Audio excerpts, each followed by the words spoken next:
ಮಕರದಿಂದ ತಿಳಿಸ್ಕೊಡ್ಬೇಕು. ಖಂಡಿತಮ್ಮ. ಇನ್ನು ಮಕರ ರಾಶಿ.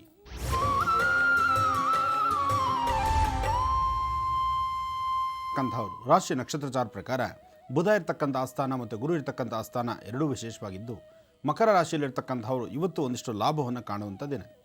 ನಿಮ್ಮ ಕಾಯಕಗಳಲ್ಲಿ ನೀವು ಮಾಡುವಂತಹ ಕೆಲಸ ಕಾರ್ಯಗಳಲ್ಲಿ ಸಾಕಷ್ಟು ಲಾಭವನ್ನು ಕಾಣ್ತೀರಿ. ಇವತ್ತು ಅವರವರ ವೃತ್ತಿ ಧರ್ಮಕ್ಕೆ ಸಂಬಂಧಪಟ್ಟಂಥ ರೀತಿ ಕೆಲಸಗಳನ್ನು ಮುಂದುವರಿಸಿ ಇವತ್ತು ನೀವು ಮಾಡುವಂತಹ ಕಾಯಕಗಳನ್ನು ಸಾಧ್ಯವಾದಷ್ಟು ಮಧ್ಯಾಹ್ನ 2 ಗಂಟೆ ಒಳಗಡೆ ಏನೇನು ಕೆಲಸಗಳಿದೆಯೋ ಅದನ್ನು ಜವಾಬ್ದಾರಿಯುತವಾಗಿ ಮಾಡಿ. 2 ಗಂಟೆಯ ನಂತರ ಬಹಳಷ್ಟು ಮಂದಗತಿಯಲ್ಲಿ ಸಾಗುವಂತಹ ದಿನ. ಆದರೆ 2 ಗಂಟೆ ಒಳಗಡೆ ನೀವು ತೆಗೆದುಕೊಳ್ತಕ್ಕಂತಹ ಯಾವುದೇ ಒಂದು ನಿಲುವಾದರೂ ಯಾವುದೇ ಒಂದು ತೀರ್ಮಾನ ಆದರೂ ಶೀಘ್ರವಾಗಿ ಕಾರ್ಯಸಿದ್ಧಿಯನ್ನು ಸಿದ್ಧಿಪಡಿಸ್ಕೊಳ್ತೀರಿ. ಇವತ್ತು ಯೋಗ ಫಲದಲ್ಲಿ ಚಂದ್ರ ಮತ್ತು ಗುರು ಇರ್ತಕ್ಕಂಥ ಆಸ್ಥಾನ ಚೆನ್ನಾಗಿದ್ದು, ಇವತ್ತಿನ ಕೆಲಸಗಳನ್ನು ಮತ್ತಷ್ಟು ಅಭಿವೃದ್ಧಿಪಡಿಸ್ಕೊಳ್ಳೋದಕ್ಕಾಗಿ ಒಂದು ಹಳದಿ ಕಲರ್ ವಸ್ತ್ರದಲ್ಲಿ 1 ಹಿಡಿಯಷ್ಟು ಕಡಲೆಕಾಳು ಅಥವಾ ಕಡಲೆಬೇಳೆಯನ್ನು ಗಂಟು ಹಾಕಿ ಅದನ್ನು ಮನೇಲಿಟ್ಟು ಪೂಜೆ ಮಾಡಿ ಸಂಜೆ ವೇಳೆಗೆ ಯಾವ್ದಾದ್ರು ದೇವಾಲಯಕ್ಕೆ ತೆಗೆದುಕೊಂಡು ಕೊಡೋದ್ರಿಂದಲೂ ಸಾಕಷ್ಟು ಒಳಿತನ್ನು ಸಿದ್ಧಿಪಡಿಸ್ಕೊಳ್ತೀರಿ. ಇನ್ನು ಕುಂಭರಾಶಿ. ಕುಂಭರಾಶಿಯಲ್ಲಿರ್ತಕ್ಕಂಥವ್ರು ರಾಶಿಫಲದಲ್ಲಿ ಕುಂಭರಾಶಿಯವರಿಗೆ ಆರೋಗ್ಯದಲ್ಲಿ ಸಣ್ಣಪುಟ್ಟ ವ್ಯತ್ಯಾಸ, ಮನಸ್ಸಿಗೆ ನೆಮ್ಮದಿ ಇಲ್ದಿರತಕ್ಕಂಥದ್ದು, ಚಂಚಲತೆ ಇರತಕ್ಕಂಥದ್ದು, ಯಾವುದೇ ಒಂದು ಕೆಲಸದಲ್ಲೂ ಆಸಕ್ತಿ ಕಡಿಮೆ ಇರತಕ್ಕಂಥದ್ದು, ಏನಾದರೂ ಒಂದಿಷ್ಟು ರಜೆ ತೊಗೊಳ್ಳೋಣ, ಒಂದು ನೆಮ್ಮದಿಯಾಗಿರೋಣ, ಅಥವಾ ಎಲ್ಲರೂ ದೂರ ಬರೋ ಪ್ರಯಾಣ ಬೆಳೆಸೋಣ, ಒಂಟಿಯಾಗಿ ಎಲ್ಲಾದರೂ ಹೋಗೋಣ, ಅಥವಾ ಈ ಪ್ರಕೃತಿ ಮಧ್ಯದಲ್ಲಿದ್ದರೂ ಈ ಪ್ರಕೃತಿಯನ್ನು ಮಾತ್ರ ಸವಿಯೋಣ, ಹೀಗೆ ಹಲವಾರು ಥರ ವಿಭಿನ್ನ ಆಲೋಚನೆಗಳು ನಿಮ್ಮದು. ಒಟ್ಟಾರೆ ಜನಗಳ ಮಧ್ಯದಲ್ಲಾಗಲಿ ಅಥವಾ ಮಾಡುವ ಕೆಲಸವನ್ನು ಇನ್ನೇನೋದಷ್ಟು ಅಭಿವೃದ್ಧಿಪಡಿಸ್ಕೊಳ್ಳುವಂಥದ್ದಾಗಲಿ ಇಂತಹ ಯಾವುದೇ ಒಂದು ಸಮಸ್ಯೆ ಯಾವುದೇ ಒಂದು ಸಣ್ಣ ಪುಟ್ಟದ್ದಾದರೂ ಇವತ್ತು ಕುಂಭರಾಶಿಯವರಿಗೆ ಅಂತಹ ಒಂದು ವಿಶೇಷತೆಗಳಿರಲ್ಲ. ಕುಂಭರಾಶಿಯವರು ಸಾಧ್ಯವಾದಷ್ಟು ಮಧ್ಯಾಹ್ನ 3 ಗಂಟೆವರೆಗೂ ಇಂಥದ್ದೇ ಸಮಸ್ಯೆಗಳಿದೆ. 3 ಗಂಟೆ ನಂತರ ಒಂದಿಷ್ಟು ನೆಮ್ಮದಿ ಕಾಪಾಡ್ಕೋಬಹುದು. ಅದಕ್ಕಾಗಿ ಇವತ್ತು ನೀವು ಮಾಡುವಂತಹ ಕೆಲಸಗಳಲ್ಲಿ ಪ್ರಗತಿಯನ್ನು ಕಂಡು ಹೆಚ್ಚಿನ ಯಶಸ್ಸನ್ನು ಸಿದ್ಧಿಪಡಿಸ್ಕೊಳ್ಳೋದಕ್ಕೋಸ್ಕರ ನೀವು ಮಾಡಬೇಕಾಗಿರ್ತಕ್ಕಂಥದ್ದು ನಿಮ್ಮ ಮನೆ ದೇವರ ಪ್ರಾರ್ಥನೆ ಮಾಡಿ, ಮನೆ ದೇವರ ಆರಾಧನೆ ಮಾಡಿ. ಇದರಿಂದ ಸಾಕಷ್ಟು ಒಳಿತನ್ನು ಕಾಣಬಹುದು, ಹೆಚ್ಚಿನ ಫಲವನ್ನು ಸಿದ್ಧಿಪಡಿಸ್ಕೊಳ್ಬಹುದು. ಒಳ್ಳೆಯದಾಗಲಿ. ಇನ್ನು ಕಡೆಯ ರಾಶಿ ಮೀನರಾಶಿ. ಮೀನರಾಶಿಯಲ್ಲಿರ್ತಕ್ಕಂಥವ್ರು ರಾಶಿಫಲದಲ್ಲಿ ಮೀನರಾಶಿಯವರಿಗೆ ಚಂದ್ರ ಮತ್ತು ಗುರು ಇರ್ತಕ್ಕಂಥ ಆಸ್ಥಾನ, ಕೇತು ಮತ್ತು ಬುಧ ಇರ್ತಕ್ಕಂಥ ಆಸ್ಥಾನ ಎರಡೂ ಬಹಳ ವಿಶೇಷವಾಗಿದೆ.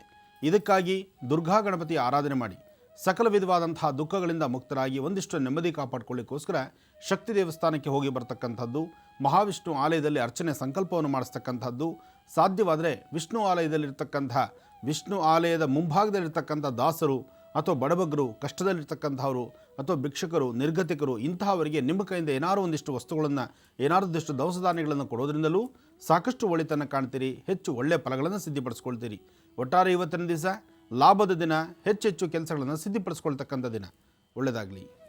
ಇಲ್ಲಿಗೆ ಈ ದಿನದ 12 ರಾಶಿಗಳ ಭವಿಷ್ಯ ಹೇಗಿದೆ ಅನ್ನೋದನ್ನು ಗುರುಶವರಿಂದ ತಿಳ್ಕೊಂಡಿದ್ದಾಯ್ತು. ಬನ್ನೀಗ ಮತ್ತಷ್ಟು ಕರೆಗಳು ಸಿದ್ಧವಾಗಿದೆ, ಮಾತಾಡ್ಸೋಣ. ಹಲೋ ಹಲೋ, ನಮಸ್ತೆ. ನಮಸ್ತೆ ಸರ್. ಅಮ್ಮ, ಹಾಂ ಹೇಳಿ ಸರ್, ನಿಮ್ಮ ಹೆಸರು? ನಮ್ಮ ನರಸಿಂಹಯ್ಯ ಅಂತ. ಎಲ್ಲಿಂದ ಕರೆ ಮಾಡ್ತಾ ಇದ್ದೀರಾ? ಹಾಸನದಿಂದ. ಹಾಸನದಿಂದ. ಯಾರ ಬಗ್ಗೆ ಮಾತಾಡ್ತೀರಾ ಸರ್? ನಮ್ಮ ಮಗನ ವಿಷಯದಲ್ಲಿ ಮಾತಾಡ. ಇದರಾ ಮಗ ಜೊತೆಯಲ್ಲಿ? ಇಲ್ಲ ಅಮ್ಮ, ಅದಕ್ಕೆ. ಸರಿ ಸರ್, ಮಾತಾಡಿ. ನಮಸ್ತೆ ಗುರುಜಿ. ನಮಸ್ತೆಪ್ಪ, ಚೆನ್ನಾಗಿದ್ದೀರಾ? ನಮಸ್ತೆ ಗುರುಜಿ, ಚೆನ್ನಾಗಿದ್ದೀನಿ ಗುರುಜಿ. ಹೇಳಿಪ್ಪ. ನನಗೆ ಕೇಳಬೇಕು, ನಮ್ಮ ಮಗನಿಗೆ ಒಂದು ಎಲ್ಲೂ ಮದುವೆ ಆಗ್ತಾ ಇಲ್ಲ, ಅದು ನೋಡಿ ನೋಡಿ ಸಾಕಾಗ್ಬಿಟ್ಟಿದೆ. ಅದರಿಂದ ಹರ್ಷ ಅಂತ ಅವನ ಹೆಸರು. ಹರ್ಷ ಆದರೂ ಮಗ ಇದ್ದಾರಾ? ಗುರುಜಿ, ಕಳೆದ ಭಾಗದಲ್ಲಿ ಎಳ್ಳಿನ ಅಮಾವಾಸ್ಯೆ ಕುರಿತಾದ ವಿಚಾರ ಹೇಳ್ತಾ ಇದ್ರಿ. ಎಳ್ಳಮಾವಾಸ್ಯೆ. ಖಂಡಿತಮ್ಮ. ಎಳ್ಳಮಾವಾಸ್ಯೆ ಎಂದು ನಾವು ಮಾಡ್ಕೊಳ್ಬಹುದಾದಂಥ ಅನುಷ್ಠಾನ ಸಾರ್ವತ್ರಿಕವಾಗಿ ಒಂದು ವಿಚಾರ ಎಲ್ಲರಿಗೂ ತಿಳಿದಿರುವಂಥ ವಿಚಾರನೇ. ಮನೆಯಲ್ಲಿ ಮದುವೆ ಮುಂಜಿ ನಾಮಕರಣ ಅಥವಾ ಮದುವೆ ಆದಂಥ ಇಂತಹ ಒಂದು ಶುಭ ಕಾರ್ಯಗಳು ನಡೆದರೆ ಮನೆ ಒಂದು ಚಪ್ಪರ ಹಾಕ್ತೀವಿ ನಾವು. ಅಂದರಿಗೆ ಅಂತಕ್ಕಂಥದ್ದು ಅಥವಾ ಚಪ್ಪರ ಅಂತಕ್ಕಂಥದ್ದು, ಹೀಗೆ ಒಂದಿಷ್ಟು ವಿಶೇಷವಾಗಿರ್ತಕ್ಕಂಥ ಶುಭ ಲಕ್ಷಣಗಳನ್ನು ನಾವು ಮಾಡ್ತೀವಿ. ಅದಾದ ನಂತರ ನಾಂದಿ ದೇವತೆಗಳನ್ನು ಆವಾಹನೆ ಮಾಡಿರ್ತೀವಿ. ನಾಂದಿ ದೇವತೆಗಳಲ್ಲಿ ನಮ್ಮ ಹಿರಿಯರು, ನಮ್ಮ ಪಿತೃಗಳು, ಅಂದರೆ ನಮ್ಮನ್ನು ಅಗಲಿರ್ತಕ್ಕಂಥ ಹಿರಿಯರು ಸಹಿತ ಆ ನಾಂದಿ ದೇವತೆಗಳನ್ನು ನಾವು ಆವಾಹನೆ ಮಾಡಿದಾಗ ಅವರು ಸಹಿತ ಅವರ ಆಶೀರ್ವಾದ ಇರುತ್ತೆ. ಹಾಗಾಗಿ ಮದುವೆ ಆದ ನಂತರ ಆ ಮನೆ ವಾತಾವರಣ ಸಂಪೂರ್ಣವಾಗಿ ಒಂಥರ ಮಂಕು ಬಡ್ದಂಗೆ ಆಗಿಬಿಡುತ್ತೆ. ಚಪ್ಪರ ಕದಲಿಸೋದಕ್ಕೂ ಮುನ್ನ ಮನೆಯಲ್ಲಿ ಮಾಡಿರ್ತಕ್ಕಂತಹ ಪದಾರ್ಥಗಳನ್ನು, ಅಂದರೆ ಸಿಹಿ ಪದಾರ್ಥವನ್ನು ಮಾಡುವುದು ಯಾವುದರಿಂದ? ಒಂದು ಗೋಧಿ ಹಿಟ್ಟಿನಿಂದ ಆಗಿರ್ಬೋದು ಅಥವಾ ಮೈದಾ ಹಿಟ್ಟಿನಿಂದ ಆಗಿರ್ಬೋದು. ಒಂದು ಒಬ್ಬಟ್ಟು ಮಾಡ್ತೀವಿ ಅಥವಾ ಮತ್ತೇನಾದ್ರು ಒಂದು ಸಿಹಿ ತಿಂಡಿ ಮಾಡ್ತೀವಿ. ಏನೇ ಮಾಡಿದ್ರೂ ಗೋಧಿ ಹಿಟ್ಟು ಅಥವಾ ಮೈದಾ ಹಿಟ್ಟಲ್ಲಿ ನಾವು ಮಾಡ್ತೀವಿ. ಈ ಗೋಧಿ ಮೈದಾ ಬರ್ತಕ್ಕಂಥದ್ದು ಸಹಿತ ಭಾಳಷ್ಟು ವಿಶೇಷತೆಗಳಿದೆ. ಹಾಗಾಗಿ ಗೋಧಿ ಮೈದಾ ಇದಕ್ಕೆ ಉಪಯೋಗಿಸ್ತಕ್ಕಂಥದ್ದು ಒಂದು ಚಿಟಿಕೆ ಅರಿಶಿನ. ಇದರಿಂದ ಮಾಡಿರ್ತಕ್ಕಂಥ ಸಿಹಿ ಪದಾರ್ಥವನ್ನು ಚಪ್ಪರವನ್ನು ಕದಲಿಸಬೇಕಾದ್ರೆ, ಅಂದರೆ ಶುಭ ಕಾರ್ಯ ಆಯಿತು ಅಂತ ಹೇಳಿ ಆದ ನಂತರ ಚಪ್ಪರ ಕದಲಿಸುವಂತಹ ಕಾಲದಲ್ಲಿ ಆ ಸಿಹಿ ತಿಂಡಿಯನ್ನು ಚಪ್ಪರದ ಮೇಲೆ ಹಾಕ್ತೀವಿ. ಚಪ್ಪರದ ಮೇಲೆ ಸ್ವಲ್ಪ ಸಿಹಿ ತಿಂಡಿ ಆಗದಾಗಲೇ ಮನೆಯಲ್ಲಿರ್ತಕ್ಕಂಥ ವಾತಾವರಣ ಪುನಃ ಯಥಾಪ್ರಕಾರವಾಗಿ ಮರುಕಳಿಸ್ತಕ್ಕಂಥದ್ದು. ಶುಭ ಸಂದರ್ಭ, ಮದುವೆ ಕಾಲದಲ್ಲಿ ಎಲ್ಲರೂ ಸಹಿತ ಉತ್ಸಾಹ ಹುಮ್ಮಸ್ಸಿನಿಂದ ಭಾಳ ಓಡಾಡ್ತೀವಿ. ಮದುವೆ ಆದ ನಂತರ ಎಲ್ಲರ ಮನೆಗಳಲ್ಲೂ ಸಂಪಗಾಗ್ಬಿಡ್ತಾರೆ. ಮದುವೆ ಗಂಡು ಹೆಣ್ಣಿಂದ ಮೊದಲುಕೊಂಡು ಮನೇಲಿರ್ತಕ್ಕಂಥ ಪ್ರತಿಯೊಬ್ಬರು ಸಪ್ಪಗಾಗ್ತಾರೆ. ಯಾರಲ್ಲೂ ಮುಖದಲ್ಲಿ ವರ್ಚಸ್ಸಿರೋದಿಲ್ಲ, ಯಾರಲ್ಲೂ ಮುಖದಲ್ಲಿ ಒಂದು ಹುಮ್ಮಸ್ಸಿರೋದಿಲ್ಲ. ಪುನಃ ಅದನ್ನು ಪಡಿಲಿಕ್ಕಾಗಿ ಮನೆ ಮುಂಭಾಗದಲ್ಲಿರ್ತಕ್ಕಂಥ ಚಪ್ಪರವನ್ನು ಕದಲಿಸ್ತಾರೆ.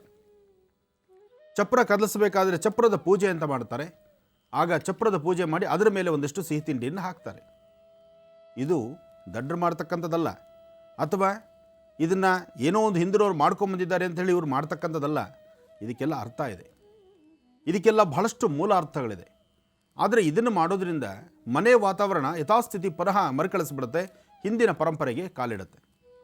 ಹಾಗಾಗಿ ಇಂಥ ವಸ್ತುಗಳಿಂದಲೇ ಹೀಗಿರಬೇಕಾದ್ರೆ ಇನ್ನು ತಂತ್ರಸಾರದಲ್ಲಿ ಅದರಲ್ಲೂ ಎಳ್ಳಮಾವಾಸ್ಯೆ, ಈಗ ಬರ್ತಕ್ಕಂತಹ ಈ ಧನುರ್ಮಾಸದ ಎಳ್ಳಮಾವಾಸ್ಯೆಯಲ್ಲಿ ನಾವು ಮಾಡ್ಕೊಳ್ಬಹುದಾದಂತಹ ಅನುಷ್ಠಾನಗಳನ್ನು ಕ್ರಮಬದ್ಧವಾಗಿ ನಾವು ಮಾಡಿದ್ದೇ ಆದರೆ ಖಂಡಿತವಾಗ್ಲೂ ಹೇಳ್ತೀನಿ, ಬರ್ತಕ್ಕಂಥ ಸಂಕ್ರಮಣದಲ್ಲಿ ಈ ಸಂಕ್ರಮಣ ಅಂತಕ್ಕಂಥದ್ದೇನಿದೆ ಆ ಮಕರ ಸಂಕ್ರಾಂತಿ ಎಂದು ನಮ್ಮ ಕೆಲಸ ಕಾರ್ಯಗಳಲ್ಲಿ ಸಾಕಷ್ಟು ಯಶಸ್ಸನ್ನು ಕಾಣಬಹುದು. ಇದಕ್ಕಾಗಿ ಇನ್ನು ನಾವು ಪೂರ್ವಭಾವಿ ಸಿದ್ಧತೆಯಾಗಿ ಅಮಾವಾಸ್ಯೆ ಎಂದು ಎಳ್ಳಮಾವಾಸ್ಯೆ ಎಂದು ಮಾಡಬೇಕಾಗಿರ್ತಕ್ಕಂಥದ್ದು, ಆ ಮಾಡಲಿಕ್ಕೆ ಬೇಕಾಗಿರ್ತಕ್ಕಂಥ ಸಾಮಗ್ರಿಗಳು ಯಾವ್ಯಾವ ವನಸಿರಿ ಬೇಕು, ಅದು ಎಲ್ಲಿ ಸಿಗುತ್ತೆ, ಮನೆಯಲ್ಲಿರ್ತಕ್ಕಂಥ ಪದಾರ್ಥ ಏನು, ಅದನ್ನು ಹೇಗೆಲ್ಲ ಸಿದ್ಧತೆ ಮಾಡ್ಕೋಬೇಕು, ಇವೆಲ್ಲವನ್ನು ಸಹಿತ ಸವಿಸ್ತಾರವಾಗಿ ನಾನು ತಿಳಿಸ್ಕೊಡ್ತೀನಿ. ಅದಕ್ಕೆ ಮಹರ್ಷಿ ಡೈರಿ ಇರಬೇಕು ನಿಮ್ಮಲ್ಲಿ, ಅಥವಾ ಮೊಬೈಲ್ ರೆಕಾರ್ಡ್ ರೆಡಿಯಾಗಿರಬೇಕು. ಆದರೆ ಅದಕ್ಕೂ ಮುನ್ನ ಪಂಚಾಂಗ, ದರ್ಪಣಾಂಜನ, ಇವತ್ತಿನ ರಾಶಿಫಲ ತಿಳ್ಕೊಳ್ಬೇಕು. ಯಾಕೆಂದರೆ ರಾಶಿಫಲಕ್ಕಾಗಿ ಕಾಯುವ ಒಂದು ಮನಸ್ಸು ಭಾಳಷ್ಟು ಆತುರದಲ್ಲಿರ್ತಾರೆ. ಅವರು ಜವಾಬ್ದಾರಿಯುತವಾಗಿ ಅವ್ರ ಕೆಲಸ ಆದರೆ ಅವ್ರು ಬೆಳಗ್ಗೆ ನೆಮ್ಮದಿಯಾಗಿ ಡ್ಯೂಟಿಗೆ ಹೊರಡ್ತಾರೆ. ನಂತರ ಹೆಣ್ಣುಮಕ್ಕಳು, ನೀವು ಮನೇಲಿರ್ತಕ್ಕಂಥವ್ರು ನಾವು ಹೇಳುವಂತಹ ಪದಾರ್ಥಗಳನ್ನು ಬರ್ಕೊಳ್ಳಿ. ಇನ್ನೂ ಅಮಾವಾಸ್ಯೆ ಸಮೀಪ ಇನ್ನೇನು ಸಮೀಪಿಸ್ತಾ ಇದೆ.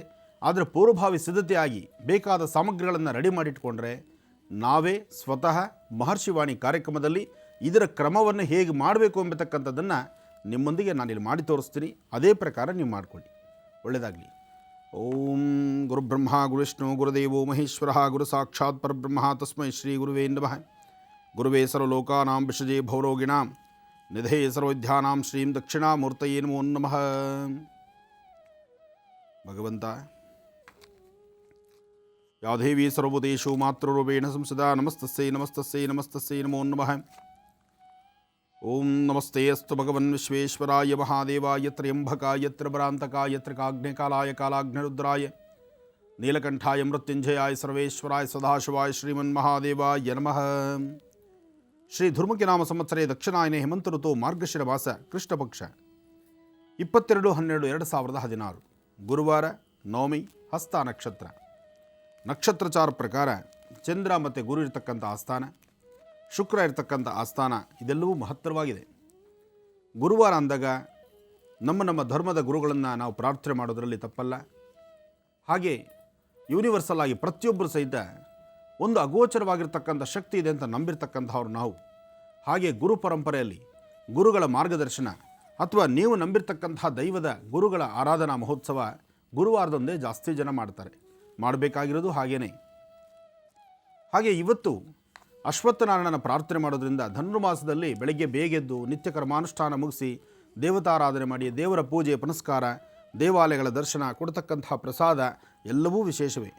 ಅದರ ಮಧ್ಯದಲ್ಲಿ ಗುರುವಾರದಂದು ಯಾರು ವಿಶೇಷವಾಗಿ ಅಶ್ವತ್ಥನಾರಾಯಣನ ಪ್ರಾರ್ಥನೆ ಮಾಡ್ತಾರೋ ಅಶ್ವತ್ಥ ವೃಕ್ಷಕ್ಕೆ ಹೋಗಿ ಅಲ್ಲಿ ಒಂದು 11 ಪ್ರದಕ್ಷಿಣೆ ಮಾಡಿ ಅಶ್ವತ್ಥ ಸಾನ್ನಿಧ್ಯದಲ್ಲಿ ಒಂದು ಸ್ವಲ್ಪ ಕಡಲೆಕಾಳು ಅಥವಾ ಕಡಲೆಬೇಳೆ, ಅದು ಸ್ವಲ್ಪ ಬೆಲ್ಲ, ತುಪ್ಪ ಇಂಥದ್ದನ್ನು ಆ ವೃಕ್ಷದ ಬಳಿ ಇಟ್ಟು ಆ ವೃಕ್ಷದಲ್ಲಿ ವಾಸ ಮಾಡತಕ್ಕಂಥ ಪಕ್ಷಿಗಳಿಗೆ ಒಂದಷ್ಟು ಪದಾರ್ಥವನ್ನು, ಕನಿಷ್ಠ ಪಕ್ಷ ಒಂದಷ್ಟು ಧಾನ್ಯಗಳನ್ನು ನೀವು ಸ್ವತಃ ನಿಮ್ಮ ಕೈಯಾರ ಆ ಧಾನ್ಯಗಳನ್ನು ಅಲ್ಲಿ ಹಾಕೋದ್ರಿಂದ, ಅಲ್ಲಿ ಆ ವೃಕ್ಷದಲ್ಲಿ ವಾಸ ಮಾಡತಕ್ಕಂಥ ಪಕ್ಷಿಗಳಿಗೆ ಆಹಾರ ಹಾಕೋದ್ರಿಂದ ನಮ್ಮಲ್ಲಿ ಸಾಕಷ್ಟು ಕರ್ಮಫಲವನ್ನು ದೂರ ಮಾಡಿಕೊಳ್ಬಹುದು.